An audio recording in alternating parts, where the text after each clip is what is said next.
Hi friends, চলো আজকে দেখাবো তোমাদের ঘর কিভাবে পরিষ্কার করবে সেই নিয়ে কিছু টিপস দেবো।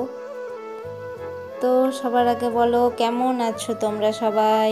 আমি খুব ভালো আছি।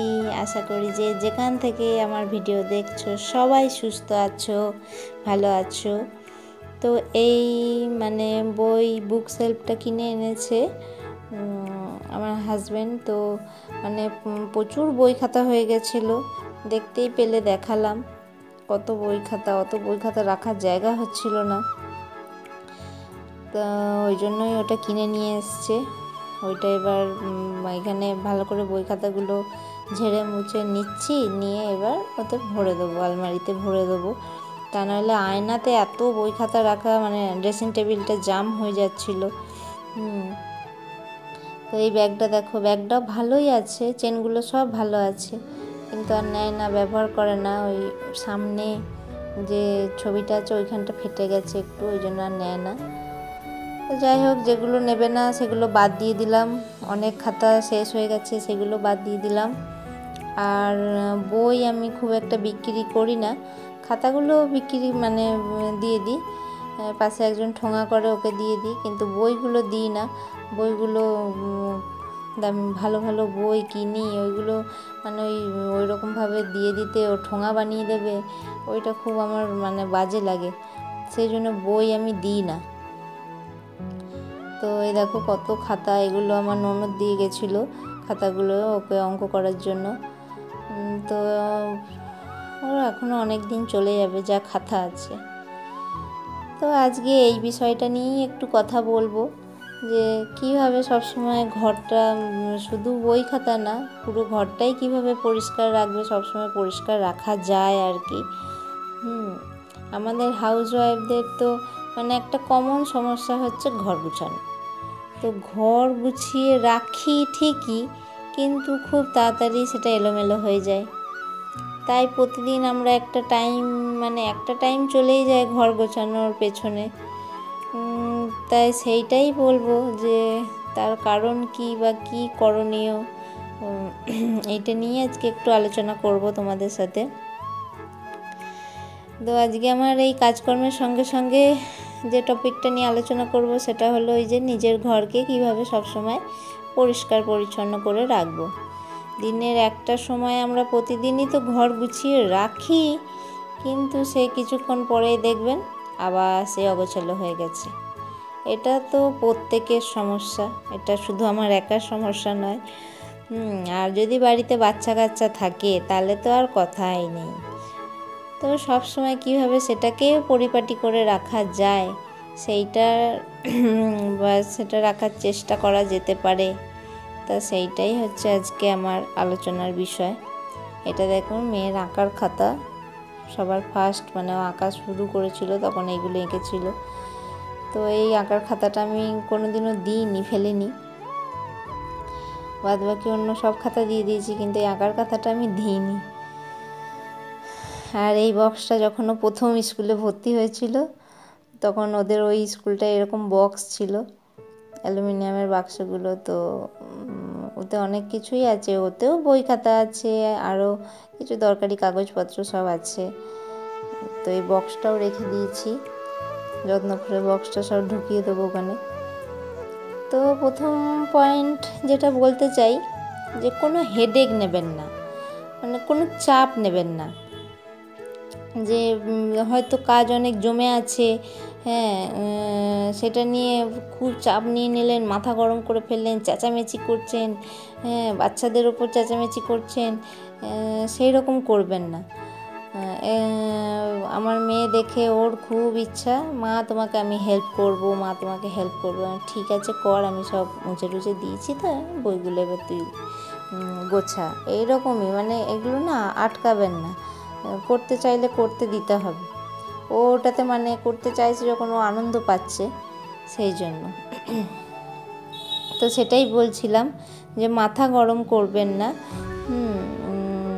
মাথাটা ঠান্ডা করুন, আগে বসুন, মাথা ঠান্ডা করুন, ভাবুন, বসে ভাবুন, ঠান্ডা মাথায় স্টেপ বাই স্টেপ কাজ করুন, তাহলে দেখবেন কাজটা হয়ে যাবে, খুব মানে সহজে হয়েও যাবে। আর কাজ করাটাকে এনজয় করুন। গোছাতে হবে বলে সেই মানে চাপ নিয়ে কাজ করবেন না, হালকা মেজাজে কাজ করুন, দেখবেন কাজটা খুব সুন্দর হয়ে যাবে। এই যে দেখলেন ও বইগুলো গুছিয়ে দিল, আমি বলে বলে দিলাম, ও গুছিয়ে দিল, ওর খুব আনন্দ। আর এটাও করা উচিত, এটাও আমার আর একটা পয়েন্ট, যে আমরা আসলে কি খুব চাপ নিয়ে ফেলি সব সময়, মানে সব কাজ আমরা করি, রান্না বান্না, তার সাথে ঘর গোছানো, যেটা যার কাজ সেটা যদি সে করে তাহলে কিন্তু এতটা চাপও পড়ে না। যেমন বই খাতাগুলো ওই কিন্তু গোছায়, ও তোলে, আমি কিন্তু মানে করে দিই না ওর কাজটা, ওটা কিন্তু ওই করে। তো সেই রকম যার কাজটা যে কেউ করলে তাহলে অতটা চাপ পড়ে না। আর একটা পয়েন্ট, যে জায়গা ফিক্সড করুন, মানে বিশেষ করে বাচ্চা থাকলে বাচ্চাদের জিনিস কোন জায়গায় কোন জিনিস রাখবেন সেটা ঠিক করুন। এলোমেলো করে রাখবেন না, তাহলে বাচ্চারাও শিখবে না কোনটা কোথায় রাখবো, গোছানোটা আপনার থেকেই শিখবে বাচ্চারা। তো সেই জন্য বলছি জায়গাটা ফিক্সড করুন, যে এটা এই জায়গায় থাকবে, এটা এই জায়গায় থাকবে, তাহলেই জিনিস আর দেখবেন এলোমেলো হবে না। যে বাচ্চা নিল ওই জায়গা থেকে, আবার ঠিক নিয়ে ওকে শেখান যে ওই জায়গাতেই রেখে দেবে, তাহলে কিন্তু জিনিসটার এলোমেলো হবে না। তো বইয়ের তাক গোছানো হয়ে গেছে, ও পড়তে বসে পড়েছে, ওকে বললাম তুই পড়তে বস, আমি ততক্ষণ জামা প্যান্টগুলো গুছিয়ে নিই। ওগুলো দুপুরে তুলেছি, আর মানে তারপর আর গোছানো হয়নি, সময় পাইনি, তো সেই জন্য। তো আর একটা যে পয়েন্ট আমি বলবো, আমাদের নিজেদের দোষেই কিন্তু আমাদের নিজেদের ঘর অগোছালো থাকে। কারণ ওই যে বললাম যে আমরা সমস্ত চাপ নিজের ওপর নিয়ে নিই, কাউকে কোনো কাজ করতে দিই না, নিজেই ধরুন হাজব্যান্ডেরও কাজ করি, আর মানে নিজেরও সংসারের কাজ, তার উপরে বাচ্চার দেখাশোনা, পড়াশোনা, সব দেখতে গিয়ে মাথার ওপর মানে খুব চাপ হয়ে যায়। তো যার জন্যই মাথাটাও গরম হয়ে যায়, তখন চেঁচামেচি করি। সেই জন্য যদি যে যার কাজ, নিজের কাজটা নিজে করে নেয়, তাহলে কিন্তু এতটা চাপ নিজের ওপর পড়ে না। তো এই যে মেয়ে যেমন খুব ইচ্ছা হলো ওটা করবে, তো আমি ওকে আটকাই না, ও কিন্তু ওর কাজটা ওই করে, পড়াশোনা করে, বই খাতা নিজেই তোলে, এমনকি স্কুলে যায় রুটিন দেখে নিজেই বই গোছায়, আমি বইও গুছিয়ে দিই না ওকে, ও নিজেই গোছায়, নিজে জলের বোতল, টিফিন সব ভরে, টুকটাক কাজ ওকে দিয়ে আমি করাই এগুলো। আর আমার হাজব্যান্ডও করে, যেদিন আমার খুব কাজ থাকে, হয়তো জামা প্যান্ট আমি এরকম গোছাতে পারি না, সেদিন বললেও করে নেয় সেগুলো। তো এরকমভাবে কাজটা ভাগ করে দিন, তাহলে দেখবেন আর নিজের উপর এতটা চাপ পড়বে না। আর একটা পয়েন্ট বলবো, যে প্রতিদিন যে কোনো একটা সময় বার করে পরিষ্কার করুন ঘরদোর। কারণ প্রতিদিন তো আমাদের শরীরও সব সময় ঠিক থাকে না, প্রতিদিন সুস্থ থাকে না, যে সব সময়ই পরিষ্কার করব, সেইটা করবেন না। কারণ আমাদের সংসার করতে গেলে ভারী কাজ আছেই, ভারী হালকা কাজ সব রকমই কাজ আমরা করি।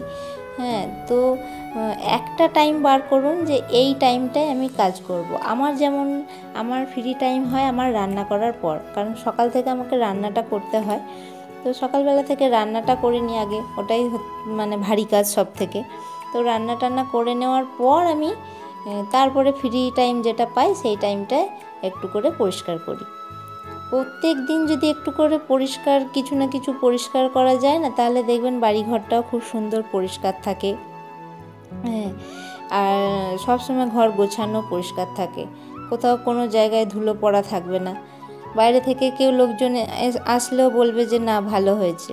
আমার ভিডিওটা কেমন লাগলো জানাবেন।